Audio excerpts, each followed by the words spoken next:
রাজধানীর বনানীর একটি হোটেলে জাহাজ শিল্পের সমস্যা ও সম্ভাবনা নিয়ে এই গোলটেবিল বৈঠকের আয়োজন করে Bangladesh ship breakers and recycling association. এতে অংশ নিয়ে বিএনপির স্থায়ী কমিটির সদস্য আমির খসরু মাহমুদ চৌধুরী বলেন, বিগত সরকারের নিয়ন্ত্রিত কর্মপরিকল্পনার জন্যই পিছিয়ে পড়েছে সম্ভাবনাময় এই খাতটি। নিয়ন্ত্রণ মুক্ত করতে হবে। বৈঠক শেষে সমসাময়িক রাজনীতি নিয়ে সাংবাদিকদের সাথে কথা বলেন বিএনপির এই নেতা। বলেন, শেখ হাসিনার বিচার চায় না দেশে এমন কেউ নেই। সরকার পরিবর্তন হলেও তার বিচার চলবে।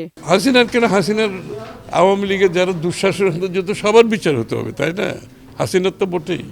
সুতরাং বিচারের সাথে নির্বাচনের কোনো সম্পর্ক আমরা তো দেখতে পাচ্ছি না এখানে। আজকে একটা, কালকে একটা, পরশু একটা আমরা বক্তব্য রাখবো, এর মাধ্যমে কোনো বিচারিক এখন আবার আমরা নতুন কথা শুনতে পাচ্ছি।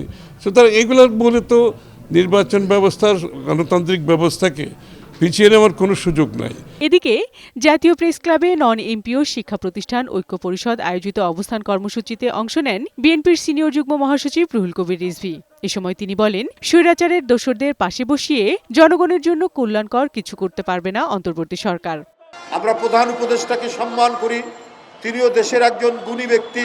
তাকে দেখতে হবে যে ডানে আশেপাশে শেখ হাসিনার দোসর, শেখ হাসিনার ক্যাসিনো রাজনীতিকে যারা টিকিয়ে রেখেছিল, তারা যদি আপনার প্রশাসনে থাকে তাহলে তো আপনার শিক্ষকদের উন্নতি হবে না।